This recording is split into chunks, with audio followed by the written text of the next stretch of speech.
because not only we're here in some beautiful weather over here in the UK, not that it helps most people, but it's great to have a bit of sun on the back of our necks to get the spirit flying. But also I'm surrounded by brilliant minds. I've got 3 people in the waiting room with me here, and so today is going to be an excellent show. We've got Ed Kubaitis of Cora fame. We've got Clint Butler of SEO This Week and many other successful sort of areas of expertise. And of course, there's Henrik over there in the control panel, finger on the button. Henrik, where's the exit doors?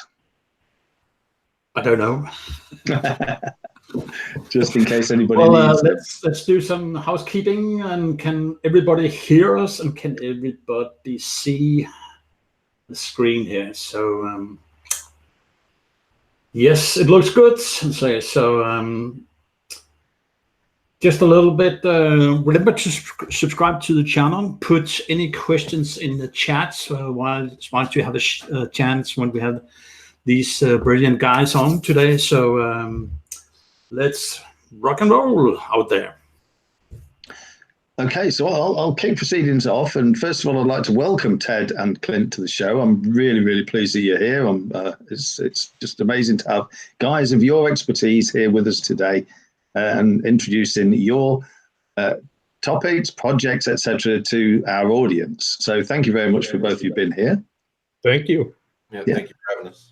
And what I'd like to do, obviously, for people, we have been mentioning the shows, but of course, there's 2 other shows. Both Ted and Clint are on weekly, which is SEO This Week and SEO Fight. Both of those are definitely worth listening to. So I guess we'll be dropping the links in there at some point into the chat for both of those shows. I'm sure many of you are already subscribed to them anyway. I know a lot of people moved over from the Skype group the other week over into the Skype group for the SEO Fight Club.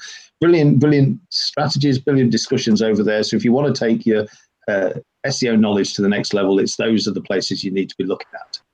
So today, what we're going to be doing is talking about Onpage, because we're still seeing, as we're looking around the groups, there's still areas of people uncertainty, shall we say. People have sort of got various different beliefs that they're picking up from here, there, and everywhere. And what we wanted to do, while we've got actual on-page SEO experts in the room, we wanted to sort of hammer some of the topics out and get some real, evidence-based facts out to you guys so that you can start really improving your rankings, etc. We've already had not SEO. So we've already had Kyle on the show, haven't we, with Page Optimizer Pro, and I think many of you are aware of that. So if any of you have played with that, then obviously that gives you a good insight into OnPage. And what we want to do is build upon those strategies. So, I mean, Henrik, have you got any key questions over there that you want to start firing out right now? Or is there any coming into the chat group, in fact, into the chat at all? Not any yet, but if I can suggest something, one thing that I like to do, especially with people who might be beginners at SEO, is point out what are the hazards of OnPage. Where do people typically blow up their website and tank their rankings? Because I think it's important to know those hazards before you get into the other components. Yep, that's a great idea. And do you have do you have them already prepared to roll? Yeah, so go ahead. Yeah, I mean that's brilliant, Ted. I always tell my customers the URL is sacred. It's the last thing you ever want to change, because once you do, you're causing a ton of very complicated problems for yourself. So you need to be extremely strict about your URLs. And if you do a website redesign, you don't want to throw away your URLs and make all new URLs. And so that's probably the #1 place where I see beginners messing up, because every time you change your URLs, you have to redirect the old ones to the new ones. And on large websites, that's a lot of work. And it's not for just that one website redesign. If you go to like online stores, they often will redesign every 2 or 3 years. So they might have a history of 5 or 6 redesigns, and all of those past incarnations of their websites, you need to manage all of their past URL forms. Because if you don't, you're throwing away all the backlinks to those old URLs. And would you recommend having a strategy, like one of these plugins that picks up the links that are coming in and then just redirects them to a more current and aligned post that's actually present here and now? I've seen lots of attempts to solve this problem. I've never seen one do it well. And I think really the best thing you can do is plan out exactly how you want your URLs to be for SEO in advance. Get it right the first time, and then be extremely strict about your URL formatting forever going forward. And if you can do it right the first time and be strict about it, you can avoid tons of headaches and thousands of wasted hours trying to fix these problems, and thousands of dollars of outsourcing to Clint, saying, Clint, I messed up my website URLs, my rankings are all gone, come save me. If you don't want to be in that position, then you have to get it right, and you have to not let people mess it up. I mean, talking about URLs, and Clint, you might want to add something here. It says, sorry, Colin, yeah. Sorry, what I was going to say was a lot of people talk about exact match, don't they? The EMD and the PMD domain names and the link structure there, and I think there's a bit of confusion. There's some people are thinking, partial match or exact matches. Is it the keyword, or is it keyword plus city? What's the best sort of, I know it varies between e-commerce or local or whatever, but what's the thinking there? I mean, should you see the keyword in the EMD or PMD? Should you see it in your category? Should the category be there in the URL structure, and then should it be repeated in the title? So, I mean, what's your thinking there? So there's a lot of misguided opinions out there saying that EMDs and PMDs don't work. You should avoid them at all costs, et cetera, et cetera. And one of the main reasons you want to do that, especially if you're a newbie, is they're really easy to kind of over-optimize. I know Ted loves the word over-optimize because he doesn't think that it's possible. But I play in the better safe than sorry category in this case. If you're a local business owner, you have a plumber and you're in Yuma, then Yuma Plumbing was a perfectly acceptable domain name. And it's actually probably going to guarantee you page 1 with just a minimal amount of on-page work, just because of the power of a domain name and having that EMD in there. An e-com place or a national website, I kind of lean towards making a brand because brands you can adapt. And local, if you're going to move on from just plumbing, you're going to do heating and cooling and all that other stuff, then you should go with a brand because that makes it a little bit easier. When you add in, if you have an EMD and you have exact match in your title and your exact match in your description, it's fine. You just don't want to go crazy with it. Again, over-optimization can become an issue, but really that's more in the backlinks part of it than the on-page. So I think, just doing that is a little bit, it's smarter. And it's a faster way to rank and see results versus the old, I pick on them a lot, but the white hat way of doing things, which is really slow when you're looking at it in a black hat kind of methodology, you can go get a lot faster results. And they're steady results too if you do it right.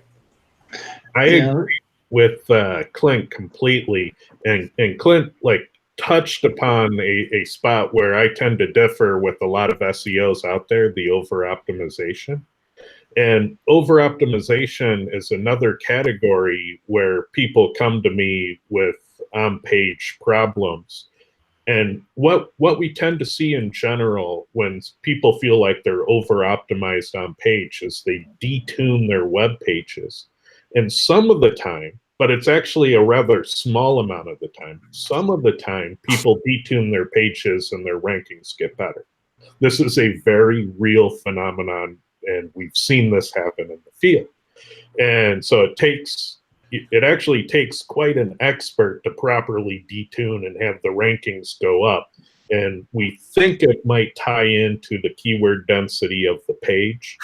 But an equal, if not more, number of times we see people detune their page and their rankings drop because they cut away the content that made their page rank to begin with. And so generally what I tell people is, detuning your page is an option, but it should be the last thing you try, not the first thing you try.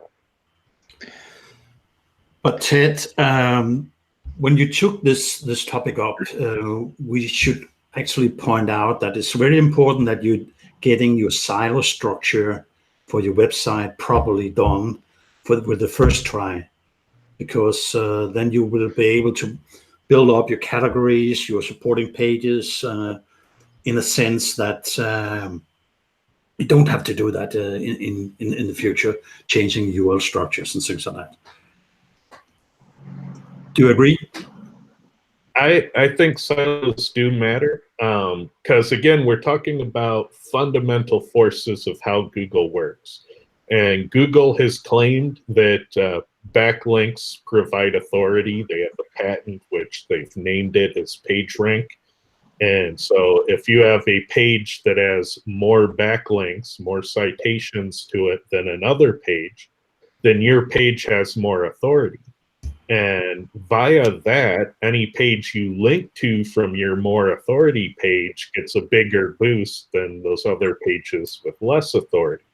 So when you talk about crafting your website in a way that's siloed, you're talking about trying to channel that authority to the pages you want to have boosted the most. So you're kind of crafting how to spend your authority within your own pages. And in general, I believe that's totally true. If one link can be more valuable than another link, can have more potency, then it should totally be true that how you craft your website matters. It's the same fundamental forces at the end.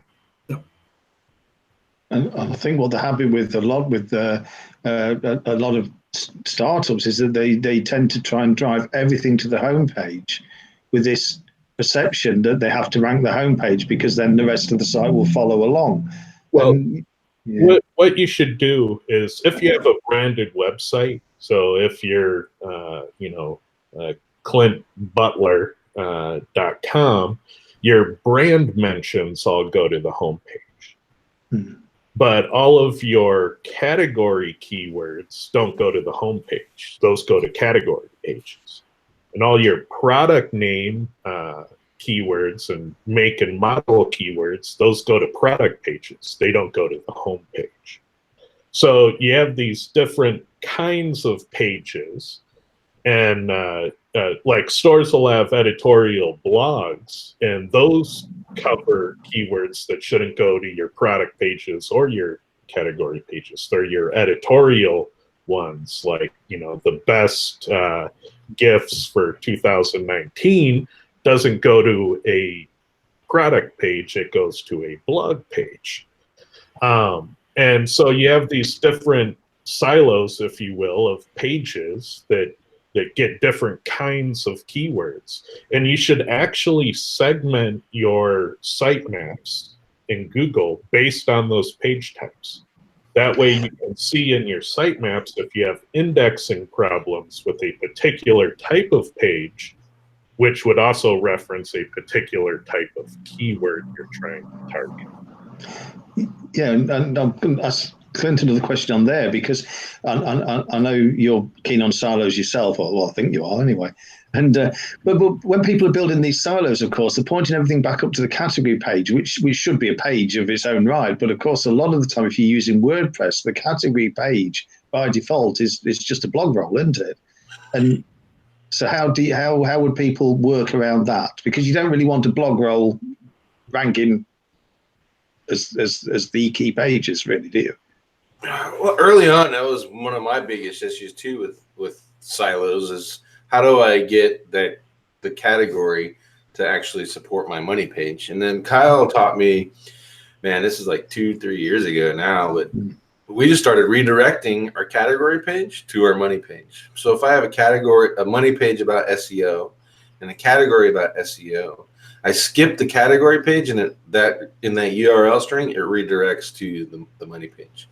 So technically, I use categories to build the silo, but I don't have a category page anymore, which is awesome. Yeah, that's a good answer. Henrik, have you got anything to add to that one? Yeah, there was a question from Alex. What's your thought on location pages or HTML sitemap pages? And I think Ted actually just answered that. But in terms of silos, if you use silo builder plugins and where you have your top page silos and you use a category and supporting articles to siphon links, site links up to that category pages, there exist plugins like the SEO Ultimate Plus plugin that can help you building those kind of structures, and the Network Empire has a plugin that's helping you to do that as well. But I think we have to also highlight that when you're building those silos, then you have to be careful not to bleed your silos, i.e. when you link from one silo to another silo, you will link from to the category page, which Clint say that you want to avoid, but that will be the link structure that if you have a link from one silo to another silo, then you will link to that particular category page rather than linking over to the actual supporting pages there. So you don't bleed your silos. And that's a good thought that Ted can probably answer this one, is that people have got a habit of putting related links down at the bottom. You know, the related links plugin. Now, some of them might be well crafted and they might stay within silos, within category threads, but others don't. They jump across all over. They just go by title. And so, of course, you cross-pollinating the flow of the categories, are you? Technically, that's supposed to be a good thing as long as there's a purpose for the end user. And in online retail, you see this all the time. You go look at a coffee mug, and one of the supplemental content zones will be other, similar coffee mugs. So you'll see a bunch of similar. So maybe this coffee mug isn't exactly what you are looking for. Here's some that are similar coffee mugs that might be a better fit. But then you'll have another or another widget, cross-linking, and this will be bestsellers, trending now. And that might be T-shirts and popular sales and stuff going on. And so, you have these supplemental content zones. So when you talk about these, I guess in the blog arena, it would be your recent posts. So here's some other recently added content, and here's some similar posts from the site, things with of that nature. But those are supplemental content. And when you look at the quality raters guidelines, they actually expect you to have those. Those guidelines, they demote you if you lack supplemental content. So if you're doing it for the right reasons, you're supposed to be doing that cross-linking. But yeah, that makes sense, because also, I've just been setting up a test with WooCommerce, and of course it keeps sort of nagging me for related content and upsell content as well, products as well. So it's covering those things, isn't it? Because obviously, like you just said there, if somebody buys some blue jeans, then they might want some blue shoes or blue T-shirt or whatever to go with it, but that's out of a completely different section of the store. Yeah. So I think you gotta define how to make your pure silos. So, and I think that's probably why people are saying that silos don't work, is because, like Ted said, especially in e-commerce, you want, or in the follow on what you said, is you want to add the opportunity for upsells. So a guy buying jeans may want a new T-shirt to go with it, or a new pair of socks. And that makes sense. But the supporting silo to rank that men's jeans category should be kind of isolated from the women's jeans category silo. You know what I mean? So what I do is I use WordPress. My silos that are designed to rank a money page, which are the category pages, are all done on the Pages system inside of WordPress. Pages and Posts are essentially the same thing. You're just using two different products, right? So I build those silos designed to rank for that category separate from the blog post, so I don't have to worry about related posts. And my theme is actually set up so anything in the categories in the blogs is what shows up in the related posts. But on my pages, I manually do that and make those related post snippets on my own. And it works the same way as the related posts plugin would. You can just do it all on your own with links. And that's how I build that silo out. So I keep it separate, but in the blogs, there is some intermingling, and that's fine. It's kind of like expected, like Ted said. You should be doing that. But I'm using the pages to make sure that I get the ranking power that I wanted out of it. That's good. Yeah. Henrik? Yeah, just a few questions coming in. Christopher said that Hande said anchor text with keywords is bad and most should be branded, but they said that all other pages need keywords for that page. He's talking about anchor text density. We just did a show on SEO Fight Club about that, and I went over it and showed some examples of where that's actually not the case at all. If with anything with Cora, Pop, or Surfer SEO, if any of those tools teach you anything, it should be that not every keyword is different. Every niche is different. So you have to look at that same way when you're talking about anchor text. You can't fall into the, build this many percentage of brand, build this many percentage of URL, general clicks, and then your 1% of exact match. It just doesn't work.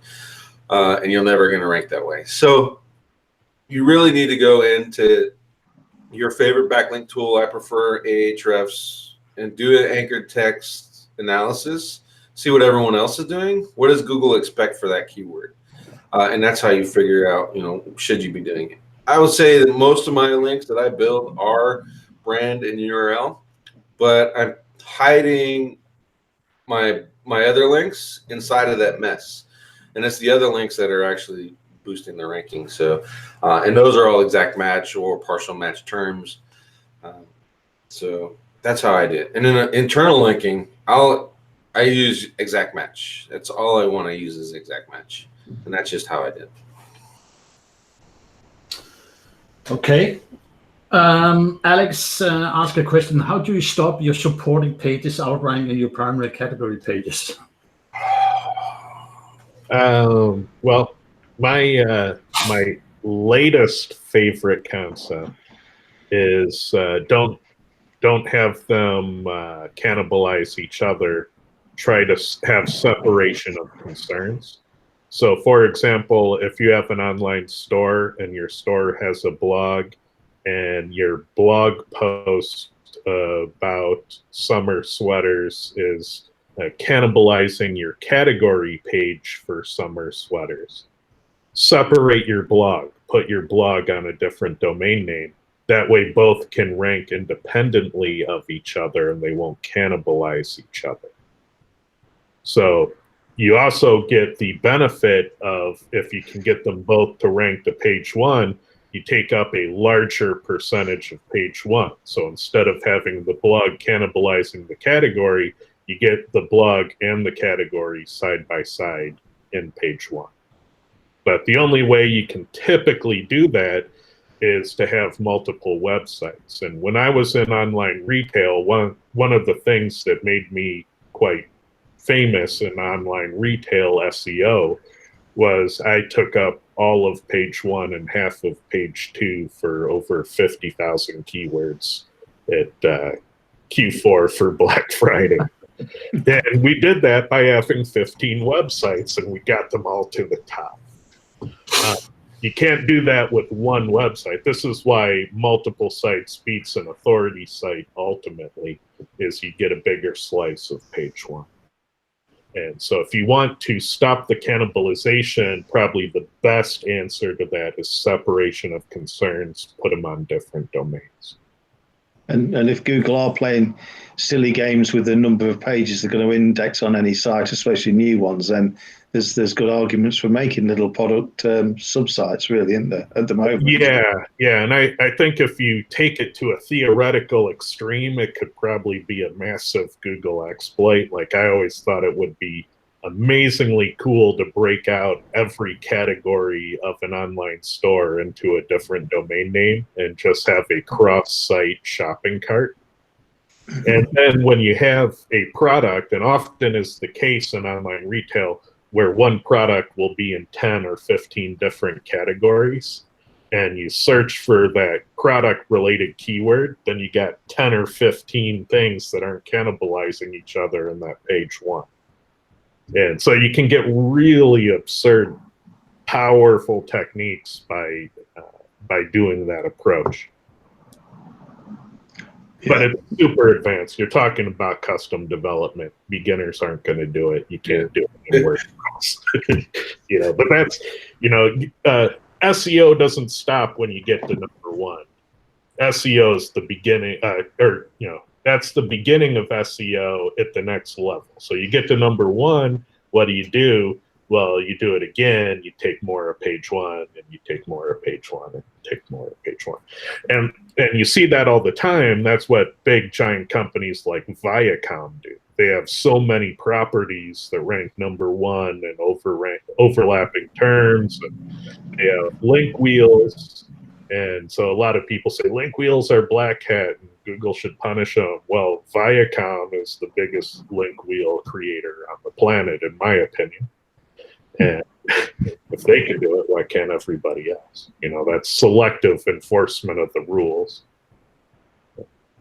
One way I deal with that is just my money page. You think of it as you have buyer keywords, navigational keywords, and informational keywords. So I don't create more than one money page with the buyer keywords. And then I use informational keywords for the silos. And those are loosely related, especially in local. It's pretty easy. So like Bellevue plumber would be the money keyword. And then I would have things to do in Bellevue, where to get coffee in Bellevue, restaurants in Bellevue, to establish that local, the geofencing, or however you want to call it, the local relevance. And I use those as the silo page. And that's how I avoid cannibalization for the rest of it. And that just doing that keeps it easier for me to manage in my P brain, to make sure that I don't have to deal with keyword cannibalization, which can kill a site pretty quick. And that's a golden tip right there. That's a golden nugget. So Clint, are you saying that you take the cold traffic and send to one site, and then the warm buyer traffic to another site? Well, you can just send it to another page. You can do this inside of a page, or you can do like Ted said, and have a supporting thing. Taking his idea, you could probably do that with subdomains. Subdomains are new sites, right? So in theory you can. In actuality, you can't. You have to actually break it out to a separate domain. Google's caught on to the subdomain hacks. I don't know. We'll see.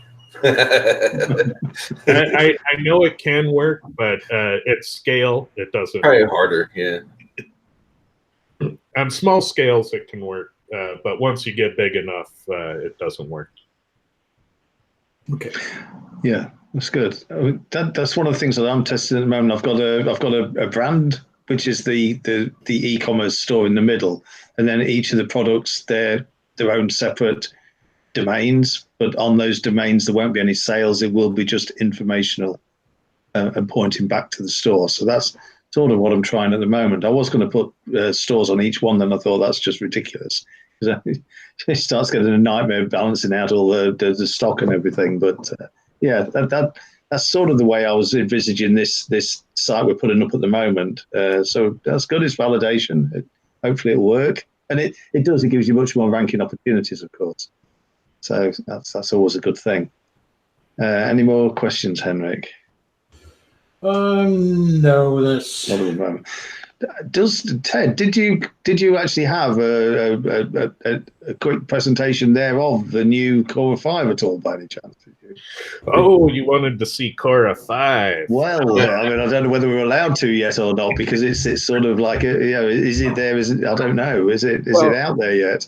It's not out. It's a week or two off. I have to update the supporting Cora tools to support the new output files. But if you don't know what Cora is, maybe we should just do a little bit of the premise of what it is and why it works, so people understand that there's a tool like this out there should they ever need it. Yes, absolutely. So let me just share, and I won't show the whole presentation. I'm just going to do the what the heck it is part. So I'll share my entire screen. It's not the full 4-hour version then. No. Oh, not that one. Let's see, overview. Here we go. And are you able to see my slides okay? Yeah. Yes, we can see it. Can everybody out there see Ted's screen?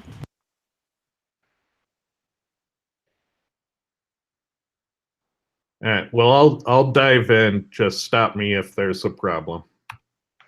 So here we have some tokens from Amazon. Can any of you guys tell me how they appear to be sorted? By price. Yeah, they're by price descending. And so this came from Amazon. Amazon has millions and millions of products, and with a sample size of 10, we were able to figure out what the ranking factor was for this particular result set. It was price descending. And there's an actual school of math that can tell you if a result set appears to be sorted by a particular factor. And that school of math is called correlation. And we can mathematically quantify that correlation. And don't worry, you don't actually need to do math or no math or anything, but we're just telling you that there's a way to say, to quantify how likely is it that these results are sorted by factor X. And we can use that math to figure out some very important information. So what we often do is we will measure a hypothetical factor. So maybe it's like, how many times you use your keywords in a title or something. And we assume that everything that we suspect is a factor is not a factor. And this chart kind of shows that. So at the bottom here, we have our position in Google. So number 10 in Google, number 9, number 8, number 7. And then we have our factor measurement on the y-axis. So how much of that factor each position has. And we can see this data looks kind of random. So we could hypothetically say it's, heads, tails, heads, heads, tails, heads, heads, tails, heads, tails. And you could do that with a coin that looks like a random outcome. But sometimes when we measure factors and where they rank, it'll look like this. And then we think the coin is rigged. We love finding factors that have charts that look like these. And so here we have a factor that the closer to number 1 you get, the larger that measurement gets. This is a strong negative correlation because the slope of the trend line is negative. And so we look for those negative correlations. And this would be a negative factor, but it actually has a positive correlation because the more of it you have, the worse you rank. So this would be a factor that is bad for you. But we like to find these charts. And so we take, 680 factors currently, and we separate the ones that appear to be random, not a factor, from the ones that are like, whoa, we think something might be going on here. And what we end up doing is we reduce the field of possibility from 680 possible things to work on your page down to the 2 or 3 dozen that are likely suspects. And what that ends up doing is it makes my guesses better than your guesses in doing SEO. Because I'm working from ranking concentrate and you're guessing from a pool of all possibilities. And so that's why it works.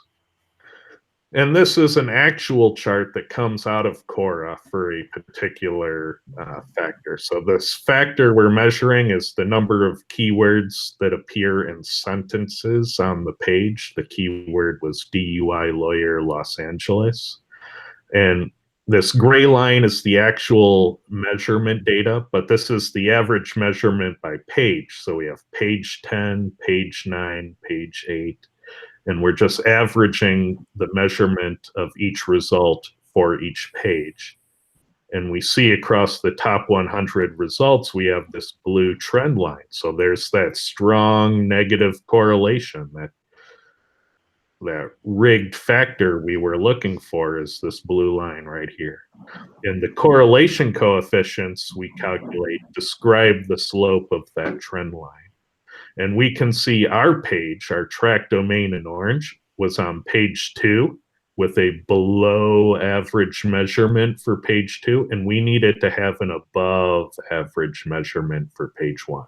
So here's where we're at, and over here is where we want to be.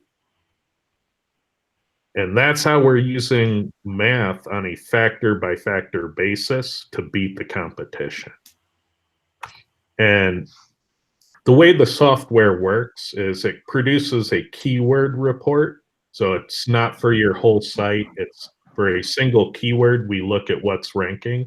And if your page is in those rankings, we tell you what you need to do to it to be competitive.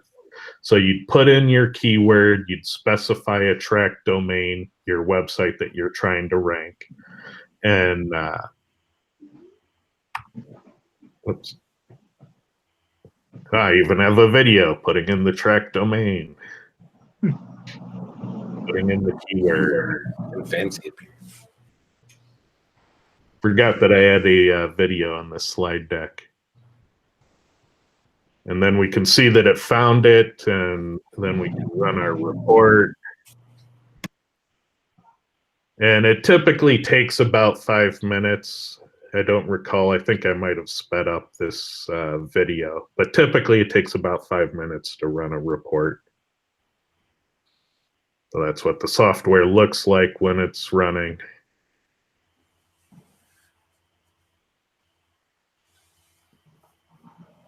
Now it's doing the measurements, so it's measuring each factor against each of the top 100 results, so it can do those correlations, figure out which ones have the rigged charts versus the random charts.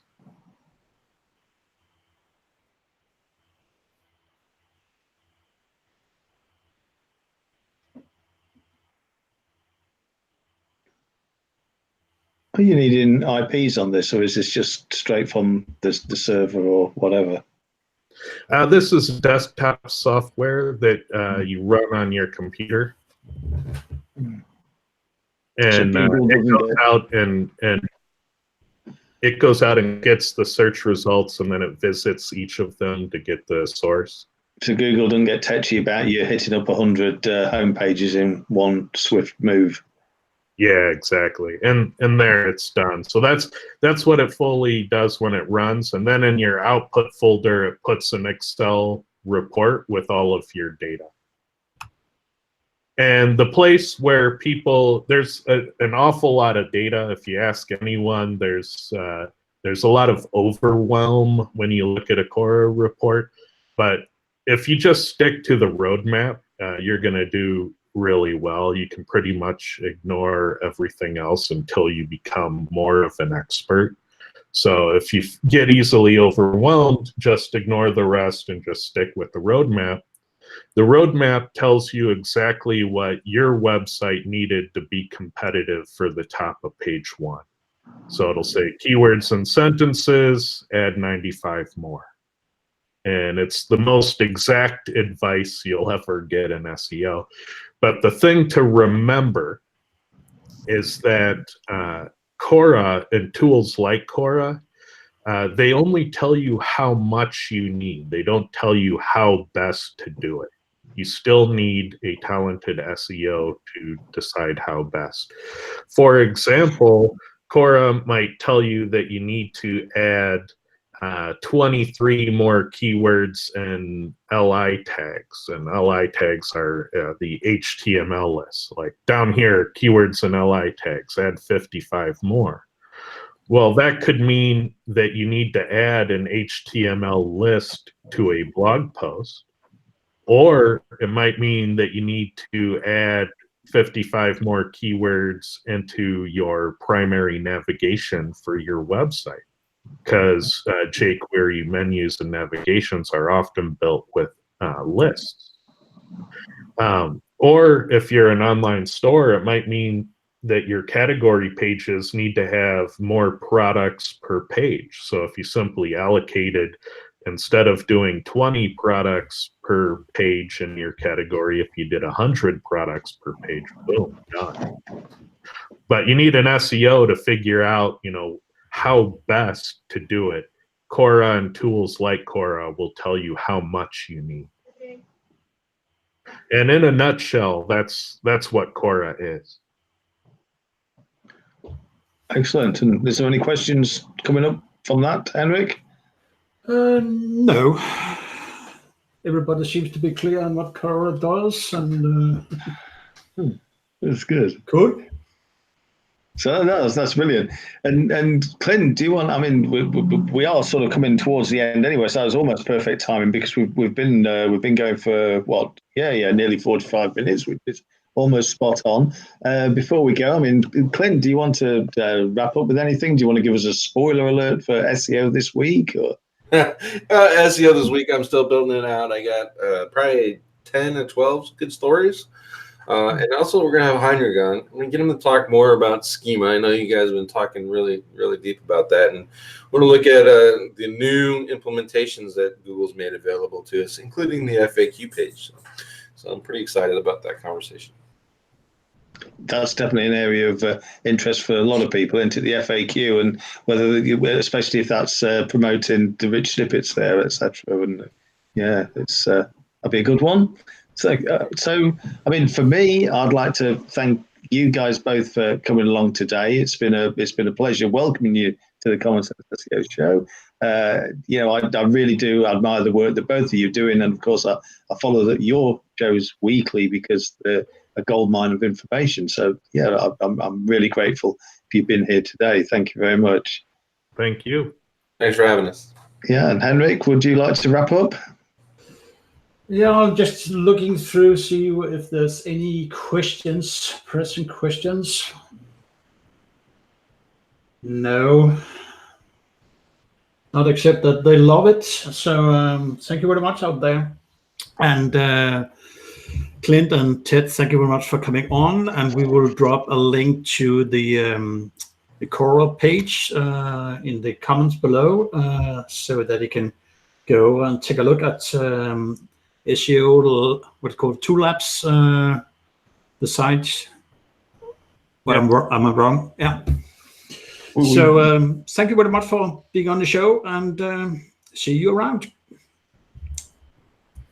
Thanks. Bye. Bye-bye. And that's, yep, bye-bye. So.